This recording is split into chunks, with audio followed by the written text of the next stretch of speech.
Hello everybody and welcome to the 136th episode of Movie and TV Talk. On this episode I'm going to be discussing and giving my thoughts on Deadpool and Wolverine, so let's get into it. Yes, this is true. I am just now getting around to seeing this movie, largely due to my overall disinterest in Marvel movies for quite some time now. It also doesn't help that when this movie hit theaters, I basically saw most of it through TikToks, YouTube Shorts, Facebook Shorts. Yeah, good job everybody. I'm definitely spoiling chunks of the movie for those interested. Anyway, brief summary of this movie goes a little bit like this. Deadpool has been using Cable's time travel device and used it to bring back all of his X-Force friends so that he has friends. This of course catches the attention of an organization called the TVA, who kept sending guys after Deadpool until they actually managed to capture him and bring him to the TVA.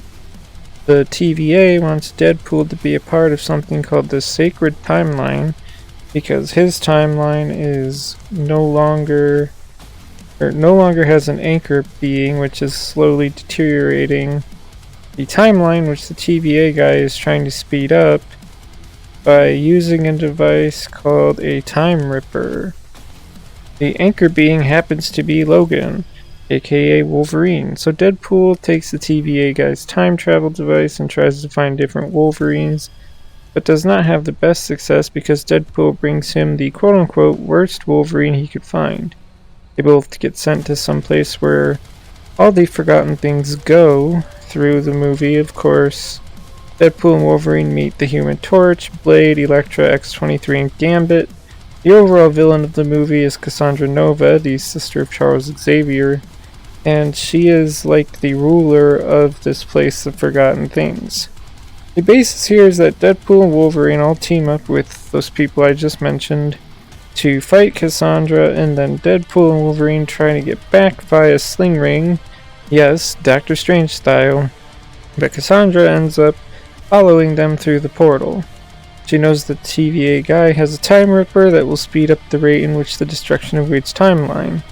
So yeah, long story short, Cassandra gets her hands on it, almost destroys everything, but through teamwork, Deadpool and Wolverine stop her and save the timeline.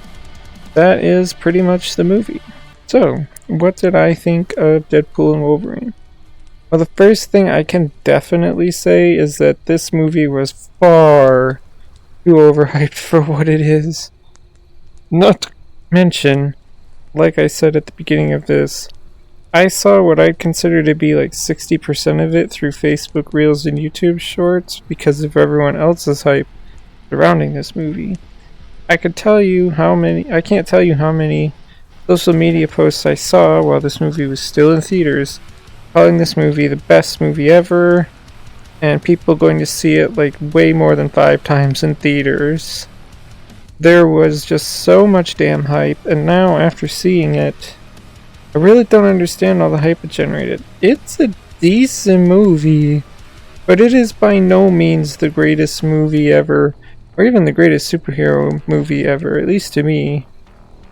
I realize that I'm going to sound like a downer here, but one thing for me is that hearing the humor and seeing the same level of gore for a third movie just makes it lose its touch for me. I did appreciate some of the humor, especially some of the jokes about Marvel's current phase of movies pretty much being bad, and the jokes made against Disney got a bit of a laugh from those, but the rest of the humor was just the same thing for another movie. And yes, I know, that's Deadpool's signature humor, but I don't really care. It gets stale to me. The level of gore and violence too, granted it's not as much as it was in Deadpool 2, and probably more on the level of the first Deadpool movie, but still just kind of a little stale to me. Otherwise, to me, it's just a little bit gorier current Marvel movie, and that's really it. The dance at the beginning did absolutely nothing for me because I already knew that it was not Ryan Reynolds doing it, because not long after the movie came out in theaters, the person that did the dance admitted to it pretty much on every social media platform possible, so not really news to me, not that impressive to me. Honestly, the only thing that I felt was really enjoyable was the action scenes, and that's kind of it. But go ahead, call me a hater, call me what you will, but this movie just didn't do that much for me. I suppose it's a decent action movie, but I'd rather go back and watch the first Deadpool movie than either of its sequels. Deadpool and Wolverine is a pretty average movie, but can be enjoyable action movie. But that's going to do it for this, so if you like this kind of content, feel free to subscribe. Thank you for watching, and goodbye.